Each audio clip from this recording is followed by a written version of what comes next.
Hey everybody, welcome back to another episode of Garage Studio Modelers. I'm Dave Forrest, and this is my good friend Harvey Lowe. And in today's episode, it looks like we're back on the Sheridan. Yeah, first off, I guess we gotta, I gotta apologize because I keep coming back and on to projects, and it's one of these things where this one is taking a little bit longer because I want to go through all the techniques. Hope you can bear through without us, but I'm thinking that we were just talking right now, for the future, we're probably going to take a few more shortcuts and make sure that each project will be, perhaps a few more episodes. Love to hear your comments. But anyways, we're back to this, and I think what I'm aiming at in this episode is the final weathering of this, and we'll do that more or less from this point. The last episode, we covered washes and a bit of the mud on the undersides, and today I'm going to call it mud refining.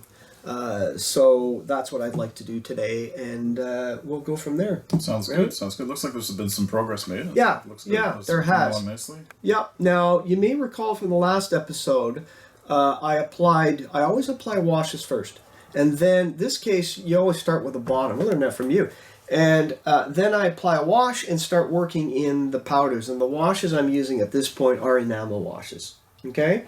Are you making your own? Or? Yes, I am. I tend to use Winsor Newton oils, thinned with Humbrol enamel wash. So be aware that the washes I use tend to be enamel washes, but then when I work in the mud, I tend to switch back to oils. Okay. A little bit more oils, and there's a difference between the effects of enamel washes and pure oil washes. So I'd like to go over a bit that today, and maybe just work a bit on the undersides, and we'll do a bit of the top sides after that. Okay, but basically, in fact, we were just commenting, these single color are really tough to do sometimes because they kind of die. And I did get a comment from Will, and Will made a comment. You're right. When I say modulate, my modulation is much more subtle than yours. And sometimes my mistake, and I admit it, I cover too much of it. And then I usually bring back up that modulation using... you can still see it. Like, I can see this. There's still modulation. It's still there, but it's not as pronounced. And what I find is that modulation is not just pre-modulation, it's post-modulation. But it's right? Artistic license. It is. What you prefer, what looks good to your eye. Again, you're building these models... you should be building them for you. Yeah, well, I mean, right? Yeah, but I find that your modulation, you need that contrast. But that's my preference. Yeah, right. It might not be everybody's cup of tea. It might, it is a little bit stylized, and it is a little bit when you bring it up that much. But I bring mine up, is what I'm saying, after. You do such a good job at pre-modulation. Yeah, it's hard, right? After I find it hard. I like it after. I mean, maybe you have a little bit more control after. You do. But I just find it. It is easier. I find it daunting to do after. Either that, or you have to have a discipline to go. Okay, don't cover it. Keep that contrast. But I'm going to bring up the modulation a bit with those shaders. Those are really nice paints. I'll do that. And some oils. So far, it's pretty well built. And this thing fits on top like that. And you've got the cupola. And we're basically winding down to final weathering and stowage. And this gun shield, that's aftermarket? That's aftermarket. That's the FC? That's correct. Yeah. That's correct. It looks great. Yeah, it makes it unique. Really, like in scale, 3D printed stuff. Yeah. It's really nice. It's a bit. We're on to 3D. The only problem with, I find, 3D is they're very brittle. They can be, yeah. They can be brittle, and if you look closely at this stowage thing, you see how some of those are filled in. Some of the meshing is filled in because the 3D printing wasn't fine enough to get all of it. See what I mean? It's kind of like looks like. So that's not paint blocking. No, that's from the. That's print. That's the. Now, print. would you take an old airbrush needle and try and... You could, but they're very brittle. If you punch through, you might break it. Mm-hmm. But I figured, you know what? There's going to be stowage on it, so no one will notice. Oh, true enough. Yeah, right? That's right. Yeah. So, but it does add a lot to the model, and the FC really does some neat stuff. Yeah. Also, FC are the little double 30 mount, MG mount. Nice. Right? And again, this piece here, it really adds to the model. So do look for 3D model, but they are very brittle compared to the traditional methods of resin printing. Yeah, I love the 3D print stuff. Yeah. Like well, like that. So we ordered. So I have a IVG Panzer II. Yes. And I ordered the smoke grenades and the fine chain on it. Yeah. Like it's so delicate. You're right though, but like trying to cut it off, like it just. Yeah, I find I have to use almost sometimes depending how thick it is, a rotor, Dremel rotor, and just saw through it. If you're cutting it, it'll break. Yeah, I'm still a big fan of like just using like a razor saw by hand and just try and cut it off like that. It's nerve wracking. It is. I find with God's hands, sometimes you clip it, they'll break. Or they fly off in perpetuity. Yes. Never to be seen again. Yes. So we're going back on a weathering session. Again, my apologies. It's been a long haul in the Sheridan, but I figured we'd take it step by step.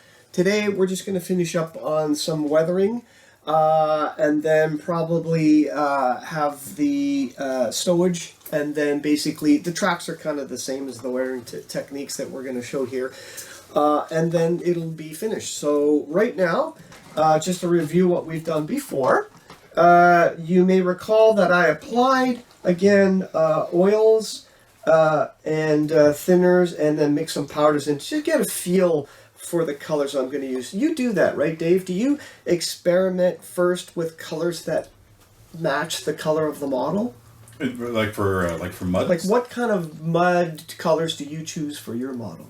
I think I have my standard mix of pigments that I use. I have my standard choice of like the acrylic, like the AK acrylic paste that I use. But how do you choose the colors of mud and pastels? Do you just kind of experiment around? Yeah, I've got my standard, and then for whatever reason the standard doesn't look right on them all. For whatever reason, like maybe on the stud because it's a winter whitewash, a little bit different. That's maybe I do something different, but I haven't. But I have a standard. I stick with it, like a formula. Well, there you go. There's the segue. So my stick-to formulas, I usually go with, for mud, like a dark, medium, and light. I don't go with just one, because I find if you go with just one mud color, it's too one-dimensional, and you need that variation. And it's true when you look at muddy vehicles like you're driving on the highway. You ever look at the dirty trucks on the highway, the various colors of mud. So I tend to take, and these are actually more of the enamel liquids. These are by AK, dark mud. Okay, this one is Summer Kirk's Earth, whatever that word means. That's a good one. Yeah, I like right? That. That's a middle. And then that's the lighter one. And then this one's a medium, dust and dirt deposits. Right, and these are the enamel liquids. These are all by AK, and I tend to use these 3 colors when it comes to weathering. Similarly, I use. Now, would those be is that a standard? Yeah.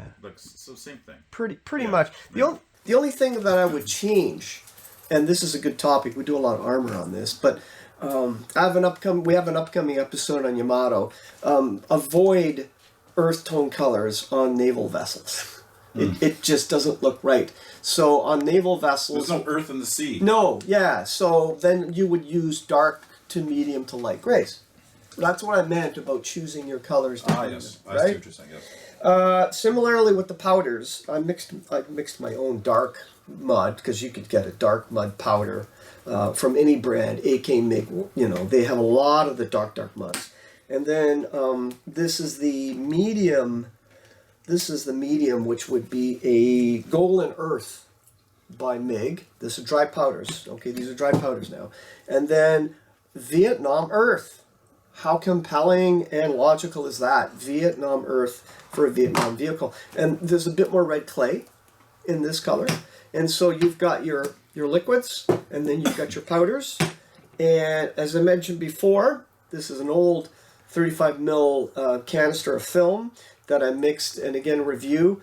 I've already used this. This is the Raw Umber 554 Winsor Newton, which I use as a wash. Some people may say, why apply a wash when you're going to apply the wear? I just find it's a nice base, and that's what I've got here. There's a wash now that I applied off camera all over the vehicle.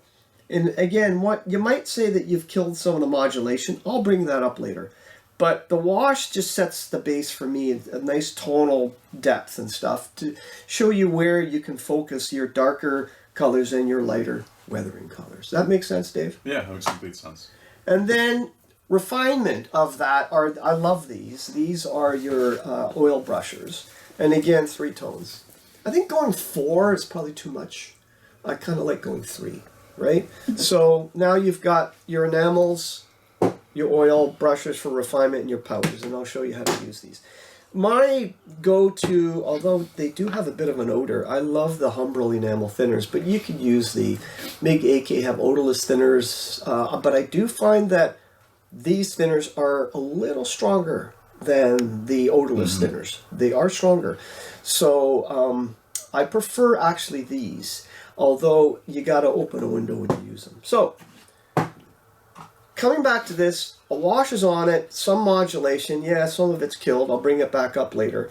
And today I would like to call this refinement of mud. There's a bit of, you saw me apply the mud before, but with applying mud and the oil washes is very subtle. See, you can see these subtle effects. And they're not bad on the bottom. I want to bring them back up. And so another way of doing them, you can apply the powders with a Humbrol wash with Winsor Newton oils, as I've done before. But I want to bring it really, I want to get that contrast. So the first thing to do, shake these. You hear that there's a little BB, a metal ball I have in there. You can hear it shaking around. That helps mix the paints. I'm going to start with dark mud. And this part is going to be a little bit more messy, so to speak. But the first thing you do is get a round tipped brush. Any tip will do. And I want to accentuate. You can leave it like this, but it's a little too clean. And you can keep working the Winsor Newton enamel wash with powders. But if you really want that mudded effect, this is another way to do it. And you just apply the darkest mud along the recesses, and it could be a little messy. And again, it's up to you how far you want to go. Start with a bottom, realizing that it'll get cleaner as it progresses up. Now, what I normally do So you're just creating a base, basically, with that, right? Yep. I'm actually now moved on to a different technique of mud than the one I did in the last episode. This one is using these deeper enamel mixes and powders, right? So just apply where you want it to go, and usually it's around the running gear, and then at the top of where the hull meets the upper deck. Now, what I usually do is I let it dry for a few minutes, just like 5 minutes or so. While I'm letting this dry, I can probably begin to just do a very quick review, because I haven't done it yet while that's drying. I'll let it dry live, because I haven't applied a wash yet on this armored turret.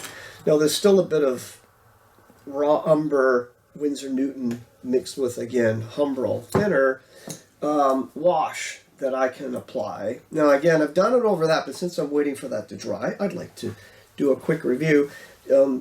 This is now going on, you remember when you're applying this wash in the last episode, it's going on a gloss surface, okay? When you apply washes, make sure they go on a gloss surface, so you can just smudge it on, okay? This, by the way, I forgot to mention, the more mud I'm applying technique now is going on a semi-gloss or a flat finish, right? Because once you use powders, you want them to be on more of a flat surface so that the powders can stick. But since this is just a review, since I haven't done the wash on this is going on a pure gloss finish, okay? And just apply it all on. Now again, I tend to let these sit for like 5 minutes, okay? So while that's sitting, we will get back to this part here. Where's my paper towel? We'll get back to this. Now, you could let it sit a little bit more, but this is where you would now begin to take the powders. And again, I'm working with the darkest powders. And again, this is the dark mud. Take a dry brush and you can start working the powders and then put the powders where the enamel weathering product was before. So would you say those colors are complementary? yeah, Like they go together? they go together. And Yeah. and so is the purpose of applying the pigments over the like the dark enamel product there, the dark mud, is that just to create a bit of texture? Or Yes. is that to get like Yes, absolutely, Dave. You can use a dry. This is why it's great to have this convo off camera, because as you're applying, it's creating a texture. But this powdered mud is slightly different than the dark enamel mud, and of course it's the fixer. The liquid is providing a fixer because you just can't put the powder on a flat surface. You could actually mix this powder with plaster of Paris. And To if thicken you, it up if if you you want. really want it thick, like Eastern Front stuff, and you're just dabbing it in. Okay. Now it is hard to see because this mud is on an olive drab color. You will see it on your Stug because it's got that nice Dunkelgelb to provide that contrast, right? So you can see that I'm just applying the powders over the wet. So like I'd let it dry a bit more, but since we're doing it live. Well, you can't let it dry too much, right? Because No. part of it is that you want the powders to integrate with the... That's right. Now you see how thick the powder's going on, see? It's going on really thick. And I can now begin to see the contrast between this dark mud and the olive drab. You actually want to keep some of these areas clear. So that's why I like doing the Humbrol wash with Winsor Newton first, because it provides a patina. And I actually don't want to cover the larger areas. You'll see it more on the top sides. Right. Don't cover it because you want it to show through. Why? I don't like covering mud on everything. That's just my style. Now, just let it sit.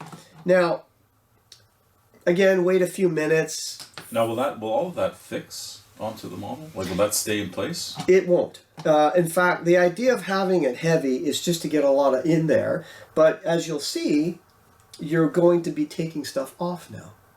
And you're going to be mixing. So now that I've used the dark mud as a fixer with the dark powders, let it dry a bit, then we come back with, let's say, the lighter mud, okay, the powder. Why am I shaking a bottle of powder? I have no idea why. I want to make sure the powder's mixed. Make sure the powder's mixed. And then you can use a stubby brush to take, now you're not applying any liquids. You're going to apply the lighter powders just kind of like on top of, like where it transitions between the dark Right. and the main color of the hull. But that's dry right now. This is correct? dry. Yeah. It's dry powder now. You're not But you're not working it into anything. Not That's, yet. Yeah. Not yet. You're just you're getting it on the model right now. See, it's a lot of wet there. It's a lot of wet liquid there. You're not mixing it in yet. You're just applying it. You're trying to get. This is probably a thicker brush than I want. You're trying to get it so that it's in the transition zone between the dark and the hull color. Okay. Now again, I'm only using 2. I think if you use 3. It's a little too much. The lightest powder is this Vietnam Earth I mentioned. That's going to go on top, right? Now, this is where the art of modeling and the eye comes in, right? And again, why I like the way you modulate. You want that contrast. That's what I'm. But again, that's artistic license. It is. Right. It is. So now you can see that it's the medium colored or the lighter colored mud is kind of in the transition zone between the dark and darkest mud, and you can still see the hull is left the way it is. And normally I would take a little more time, but I'm demonstrating, and then I'll finish the model off camera. So now that that's dry, use another dry brush, and then this one you're now working it. You're now actually just dabbling it and working the powders in, okay? Without wanting to cover the darkest, kind of leaving some of the dark areas. You're just working the powders into the mud, okay? And you can now begin to see some. It's okay to have a bit of the lighter colored powder go into the darker mud. That gives a nice variation. Okay, that's all I'm doing. And there's a lot of powder here. That's okay, because I'm just working it in. This middle part's completely dry. I'm going to leave it, because I like leaving the base color showing through a bit. So you won't try and, like, do you try and fix the powder at any point, or? Nope. Nope. Right now, I'm just letting this powder blend into the wetter dark mud. Okay, that's all I'm doing. And then, after I've worked this in, then you can literally kind of blow off the residual. Look how much is coming off. See, and look, you're left with a nice transition between some of the lighter mud and the darker mud. And get that cleaner. And then you can clean up the main hull area and bring it back, so that you then have a nice transition between dark mud, little lighter mud, and the hull color. Okay? So then, and this area you can see is a little bit more dark. Now, layering. Everybody's heard of layering, right? You could stop here. I mean, it doesn't look bad. Even within 5 minutes, it's hard for you to see, Dave, from way over there. Yeah, but there is a difference for sure. There's a variation. So, although one could say, you know, why did you apply the dark wash in the first case? Well, you're getting, the bottom was all that. I don't need to work anymore here with this powder, because you hardly see it. But I still find that it gives my eye where I need to focus on applying more depth. And some people say, well, it's a useless step. But I still find, especially on the upper part where I'm not going to apply a lot of mud. It frames it, though. If that's the word I want, frames it. Right. Okay, now that's not bad, actually. It's got a nice... Now I'm going to go back. I'm going to go back with the dark mud enamel color. Okay, not the powder. And this is where you go back and forth. So you bring back this enamel color. I'll call it enamel color. It's not enamel powder. And I will then you can kind of work in some more dark, you know, mud flowing down. Do you see? It's working some like streaks. Streaks, and where there's some heavy rain coming down or something, and you can work back in, not all the areas, but where there's real recesses, you can reapply some of the enamel. And you can use wet effects. They have some nice products for wet effects. And just kind of like bits and pieces here. You see how it's a little darker, and you can see the streaks coming down from built-in mud at the top. But you're only doing little areas here and there, and I'm doing this fairly quick, but you can see the streaking with that. And you then can go back and forth, or you could even take, let's say, some of this lighter. Here's the Kook's Earth color, and you can see what that does. If I can open this thing here, get one of these things. They're great. These are, who makes these, Dave? Gunzi? Gunzi, I think, yeah. Great paint openers. So,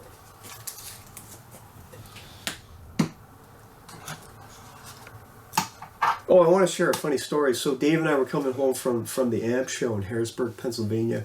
We stopped in at a Hobby Lobby. And I bought an Airfix 172nd Wildcat.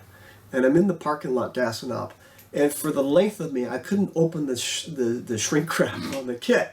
I couldn't open it. I had no knife, and I'm trying to open it because I want to look at my kit. And it took, we were filling up for gas. It took me, 5 minutes? I still couldn't get it. It was hilarious. And you ruined the pen? I ruined a pen. I broke my pen trying to get the plastic off. That did not want to come out. And I just got so fed up, and I turned to Dave and I said, you know, I'm a black belt. I thought, I've been training in martial arts for 30 years. I break wood, I do that, and I can't get the shrink wrap off an Airfix 172nd. Defeated by an Airfix Wildcat. Defeated by a Wildcat. All right, so I'm taking some of the lighter stuff. That was too funny. Yeah. Now, I'm applying some of this lighter stuff in here to get even more depth. And again, you could go back with powders. You could go back with enamel colors. The world's your oyster. And although it may look a bit odd here and there, just put a little bit of dab here, put a little dab there.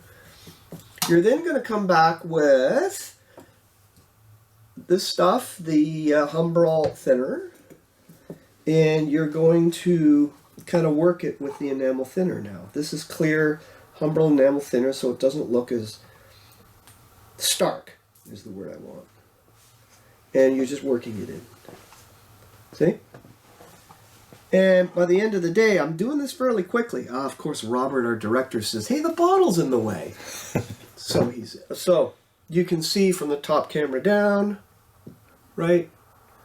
You're getting that variation. I like the darkness of the mud streaks, and that's all I got to do. That took what, 10 minutes?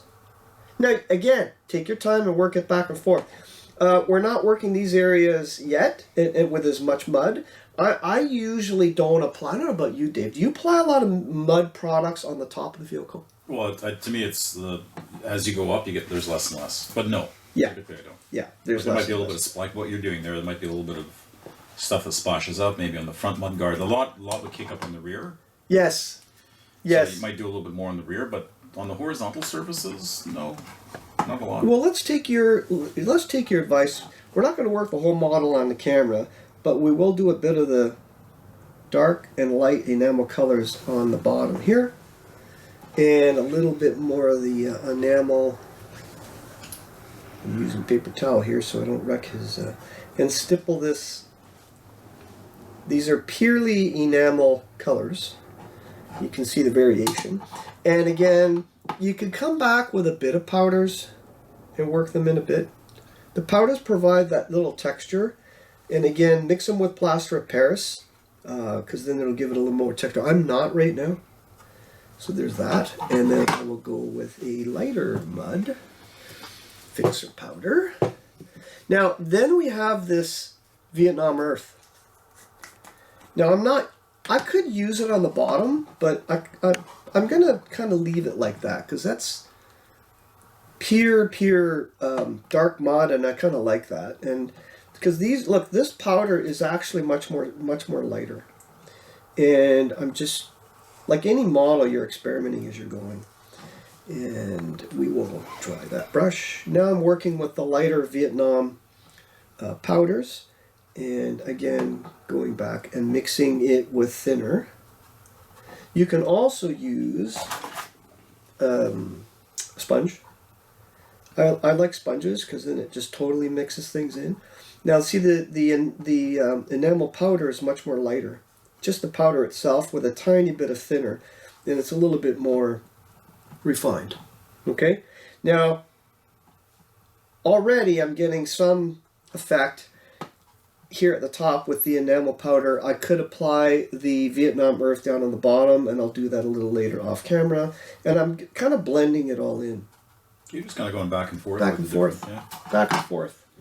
See how quick I am. Now, I've dealt with the enamel colors, which is the liquids. I've dealt with the powders, working those in. I've blended them with the Humbrol enamel thinner. Again, you can use odorless. Blending with a sponge and with a brush. And then you can use these oil brushes. You can shake these up. And these I find are good for top side. I don't usually use them on the bottom hull. And I've got here, again, 3 colors: Dusty Earth. I've got streaking dust. And I have Earth Clay, which kind of complements the Vietnam thing. And let's start with... Now again, you're going to be experimenting on bits and pieces to make sure the colors kind of complement each other. That's what I was getting to earlier. And again, let's use the bottom part and see how this stuff looks. See how red it is? That's the clay look. Now it is very stark, and I usually tend to use the bottom just to figure out how it is and how it looks on the olive drab. And again, I'm just going as I go. You're just kind of getting color, and you'll work it in. Yeah. Right. Yeah. Less is best, right? Less is best. Less is always best. Grab another tissue so this. No scratch is too small. No scratch is too small, but you don't want to overdo it. I was humbly invited on the AMPS panel, Masters panel, to talk about how we approach modeling, and all the modelers there said less is best. So you can see it looks pretty ugly now. But as you begin to work it in, right? And you can see some of the oil stuff looks stark, but once you start working it in, and these here, this part is streaking, up and down streaking. Hopefully won't let it go through the... Now I'm using pure Humbrol thinners now, because I don't want any more colors, because I find if I have more colors, I lose the base olive drab. And I'm just kind of working it with the brush, and then I'm working it with... I'm getting the central areas of the green showing through with the sponge, right? And leaving these rivet areas dark. And just... So this was about, what, 15 minutes?